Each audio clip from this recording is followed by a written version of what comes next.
Welcome to the law awareness programme. I am your host Hasnad Chaudhary. आप देख रहे हैं प्रोग्राम राइट और रॉन्ग नेशनल टीवी एचडी पर। नाज़रीन, पिछले प्रोग्राम में हमने बात की थी कि सेक्सुअल हैरेसमेंट्स किस तरह से हो सकती हैं।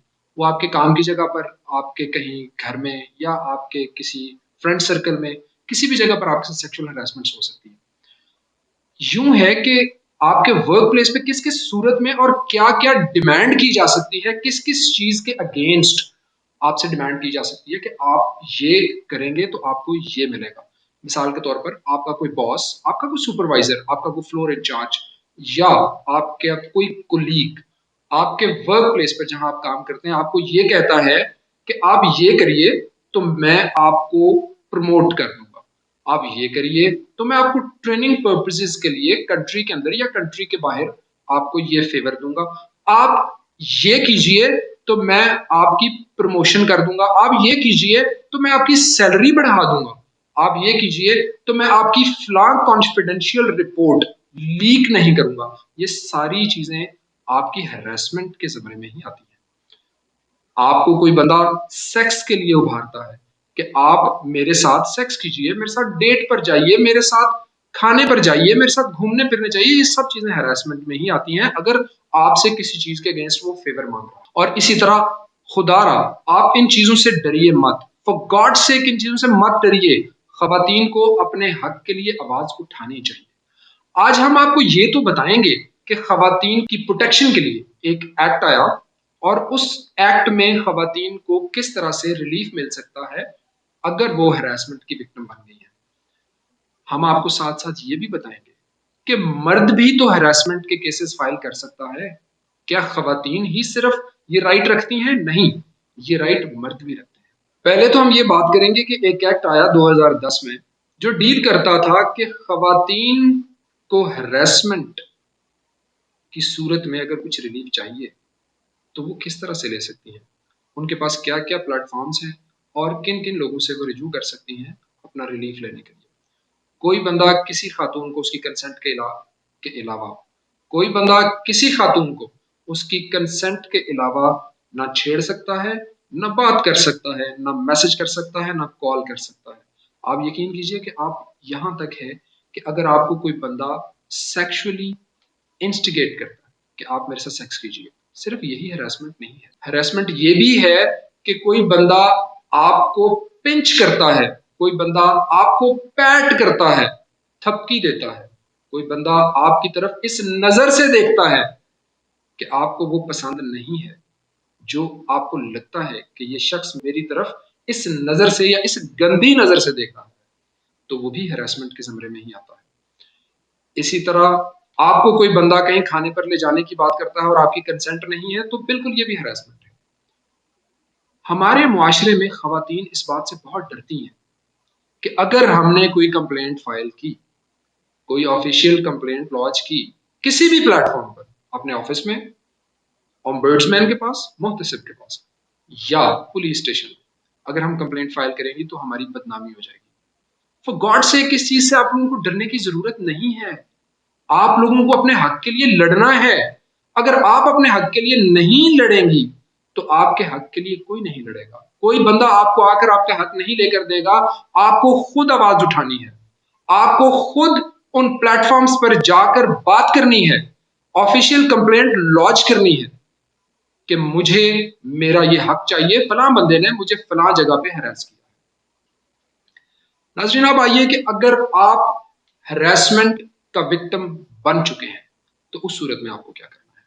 ये तो हमने लास्ट प्रोग्राम में आपको बता दिया था कि पहला प्लेटफॉर्म तो आपके पास है कि आप ऑर्गेनाइजेशन के अंदर ही इंक्वायरी इनिशिएट करवाइए, जिसको एक्ट का सेक्शन 4 डील करता है, the protection against harassment of women at work place 2010, ये एक्ट का नाम है। 2010 से पहले तो डिफाइन ही नहीं किया जा सकता था कि हैरेसमेंट में कौन सी चीजें आती हैं और कौन सी चीजें नहीं आती।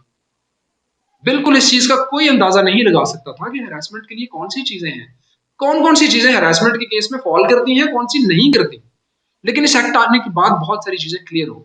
सो 2010 के बाद खवातीन के पास बाकायदा प्लेटफॉर्म्स बनाए गए खवातीन के रिड्रेसल के लिए कि किसी खातून को किसी वर्क प्लेस पे कोई भी सीनियर हरास नहीं कर सकता। Section 4 of this act deal करता है कि अगर आप अपनी ऑर्गेनाइजेशन यानी जहां आप काम करते हैं, जिस कंपनी में जो भी आपकी काम की जगह है, वहां पर ऑर्गेनाइजेशन के अंदर ही आप एक कंप्लेंट फाइल करेंगे, एक इंक्वायरी इनिशिएट करवाएंगे, एक इंक्वायरी शुरू करवाएंगे जिसके अंदर ये बात आप बताएंगे कि फलां शख्स ने मेरे साथ हरासमेंट की है और आप इस वजह से परेशान हैं।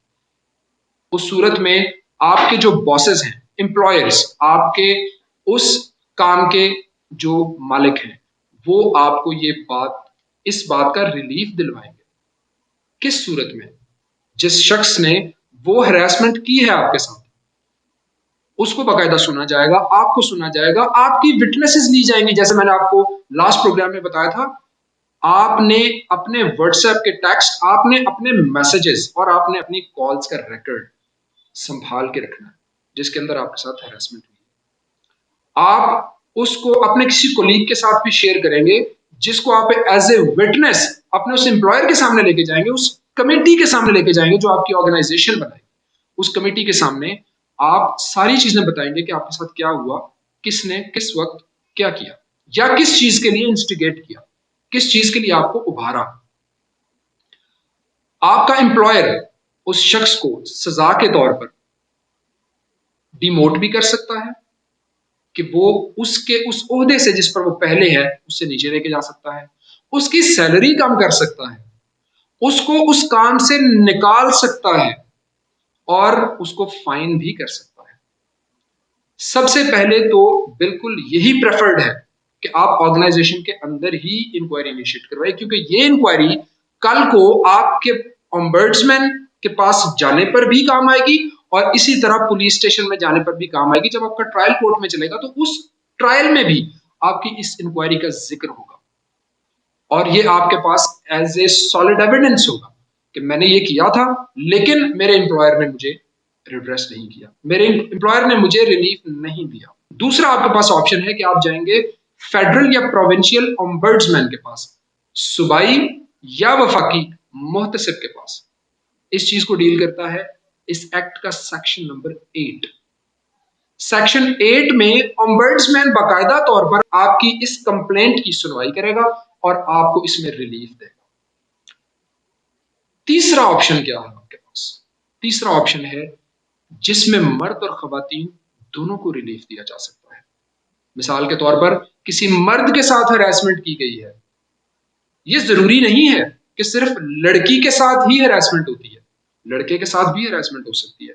There is no discrimination in this chapter कि जी मर्द के साथ हुई या औरत के साथ हुई। आपने बहुत से प्रोग्राम देखे होंगे और बहुत सारे प्रोग्राम में आपने ये चीज समझी होगी कि यार लड़की के साथ हरासमेंट होती है। नहीं, इस चीज को समझिए कि लड़के के साथ भी हरासमेंट हो सकती है।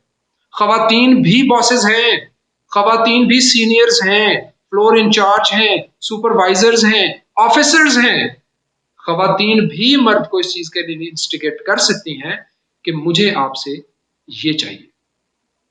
वो आपको सेक्सुअली भी कर सकती हैं, वो आपको 3 काइंड्स ऑफ सेक्सुअल हरासमेंट जो मैंने आपको पिछले प्रोग्राम में बताई थी कि वो वर्बल भी हो सकती है, वो फिजिकल भी हो सकती है और वो विजुअल भी हो सकती है। वर्बल से मतलब ये है कि वो आपको मुंह से बोल के किसी चीज के लिए इंस्टिगेट करे, आपको मैसेज करे या आपको कॉल करे। फिजिकल कि वो आपको पैट करे यानी आपको थपकी दे, आपको पिंच करे, आपको हग करे, आपको किस करे या आपको सेक्स के लिए बाकायदा कहा जाए। तो ये खातून भी तो सब कुछ कर सकती है और कह सकती है। उस सूरत में मर्द भी हरासमेंट का केस फाइल कर सकता है। मर्द और औरत दोनों without any discrimination police station में जाकर ऑफिशियल कंप्लेंट लॉन्च कर सकते हैं। पाकिस्तान पीनल कोड 1860 का सेक्शन नंबर 509 इसको डील करता है। इस सेक्शन में आप जहन में रखिए कि आप जब पुलिस स्टेशन में जाकर अपनी कंप्यूटराइज एप्लीकेशन फाइल करेंगे तो उस एफआईआर की रजिस्ट्रेशन के बाद बाकायदा आपका ट्रायल चलेगा। खुदारा मैंने पहले भी कहा था, ना खवातीन न मर्द, इस बात से मत डरिए, आपको अपने हक के लिए आवाज उठानी है। खवातीन पुलिस स्टेशन में जाने से बहुत डरती है, बिल्कुल मत डरिए। वो आप ही के लिए हैं, ये इदारे आपके लिए बनाए गए हैं। आपकी प्रॉब्लम के रेजोल्यूशन के लिए बनाए गए हैं कि आपको किस तरह से अपनी प्रॉब्लम्स का हल करना है। आपके मसाइल का हल इन्हीं इदारों के पास तो है। अगर आप नहीं जाएंगे तो आपको कौन कहां से रिलीफ लेकर देगा, आपको कैसे रिलीफ मिलेगा। आप पुलिस स्टेशन में जाइए, बगैर किसी डर के पुलिस स्टेशन में जाइए, अपनी हैरेसमेंट के हवाले से 509 सेक्शन के तहत आप अपनी एक एप्लीकेशन फाइल करेंगे, पुलिस स्टेशन उस पे 509 के तहत ही आपको डील करेगा। आपकी एफआईआर की रजिस्ट्रेशन के बाद आपका ट्रायल चलेगा, पुलिस स्टेशन में बाकायदा आपकी स्टेटमेंट रिकॉर्ड होगी, आपका चालान पेश किया जाएगा अदालत में, जिसे हम इन्वेस्टिगेशन रिपोर्ट कहते हैं। इन्वेस्टिगेशन रिपोर्ट आपकी पुलिस स्टेशन से कोर्ट में जाएगी, कोर्ट में आपका ट्रायल स्टार्ट होगा। उस ट्रायल में आपके विटनेसेस, जो पहले आपने सब कुछ किया, जो मैं आपको पहले बता चुका हूं कि आपको वो सारे के सारे एक्शंस करने हैं ताकि कल को आपके लिए एज अ विटनेस वो सारी चीजें काम आए, एविडेंसेस के तौर पर कोर्ट में ये सारी चीजें पेश की जाएंगी। इस सूरत में अदालत आपको रिलीफ किस तरह दे सकती है? अदालत उस शख्स को, वो खातून है या मर्द है, उसको 3 साल तक की सजा मिल सकती है। डिपेंड्स ऑन योर केस, आपके केस की क्या डेप्थ है उससे अंदाजा लगाया जा सकता है कि उसको सजा कितनी होगी। 3 साल तक की सजा हो सकती है, 5 लाख रुपए तक जुर्माना हो सकता है, या फिर दोनों सजाएं इकट्ठी भी दी जा सकती है। लेकिन इसके लिए लड़ना आपको खुद है, निकलना आपको खुद है, आवाज आपको खुद उठानी है। हम देखते हैं कि खवातीन के हकूक के लिए मुख्तलिफ ऑर्गेनाइजेशंस काम कर रही हैं, बिल्कुल करना भी चाहिए। खवातीन हमारे लिए काबिल इज्जत है, हम एक इस्लामिक स्टेट में रहते हैं, हमें चाहिए कि हम खवातीन की इज्जत करें। लेकिन इसी के साथ साथ खवातीन को भी चाहिए कि वो मर्द हजरात की बिल्कुल उसी तरह से इज्जत करें जैसे मर्द हजरात उनको इज्जत दें। ऐसा कोई कानून नहीं है, देयर इज नो डिस्क्रिमिनेशन। मैं पहले बता चुका हूं कि खवातीन और मर्दों में कोई बाइफर्केशन नहीं है, कोई डिवीजन नहीं है। ये नहीं है कि वो मर्द है तो उसकी इज्जत नहीं होनी चाहिए, वो औरत है तो उसको ज्यादा हक मिलना चाहिए। नहीं, बराबर है, दोनों बराबर हैं। हम एक ऐसे मुआशरे में रहते हैं जिस मुआशरे में इन चीजों के ऊपर अभी बहुत काम होना जरूरी है। मर्द और खवातीन दोनों अपने हक के लिए आवाज उठाएं। पुलिस स्टेशन की एप्लीकेशन, यकीन कीजिए कि इस चीज से उस मर्द को या उस औरत को जब सजा मिलेगी तो बहुत सारे लोगों को सबक सीखने को मिलेगा कि नहीं, अगर हमने ऐसा किया तो उसकी सजा ये है। और आप ये भी तो देखिए कि जब आप अपने हक के लिए आवाज उठाएंगे तो वो मर्द कभी दोबारा जुर्रत नहीं करेगा किसी भी औरत की तरफ उस आंख से देखने की। हमारे मुआशरे में खवातीन अगर मार्केट में, बाजार में, किसी शॉपिंग सेंटर में घूम रही हैं तो आप देखिए कि मर्द उनको जानवरों की नजर से भी देखते हैं। मैं सब मर्दों की बात नहीं करता, बहुत मर्द हैं जो बहुत अच्छे मर्द भी हैं, जो कि अपनी नजरें नीची रखते हैं। लेकिन इस नजर से किसी खातून की तरफ देखना कि जैसे आप उसको खा जाएंगे, ये कतन तौर पर गलत है। हमें ये चीजें जेब नहीं देती, बीइंग अ मुस्लिम भी और इस्लामिक स्टेट में रहने के नाते से भी हमें ये चीजें जेब नहीं देती। अब यकीन कीजिए इंटरनेशनल सोसाइटीज में ऐसा कतन तौर पर नहीं होता। अगर कोई मर्द किसी खातून की तरफ इस नजर से भी देखे कि उसे महसूस हो कि उसके बॉडी पार्ट्स की तरफ नजर मार रहा है, तो इस पर भी हैरेसमेंट का केस है। लेकिन इसको सीखना है, अवेयरनेस। इसी के लिए मैंने ये प्रोग्राम अपना जनरेट किया है। मैं अपना ये प्रोग्राम कर रहा हूं कि मैं अपने लोगों को ज्यादा से ज्यादा लॉ नोइंग बना सकूं। लॉ नोइंग बनने से उनकी बहुत सारे मसले हल होंगे। लोगों में जब लॉ अवेयरनेस आएगी तो लोग इस खौफ से, इस डर से वो काम करने से पीछे हटेंगे जिसका उन्हें पता होगा कि इसकी सजा ये है।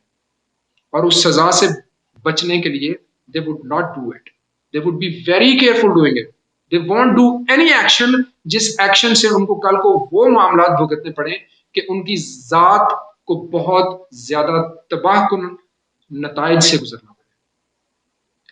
इसी के साथ आज के प्रोग्राम में अपने होस्ट हसनात चौधरी को राइट और रॉन्ग प्रोग्राम में इजाजत दीजिए। अल्लाह हाफिज।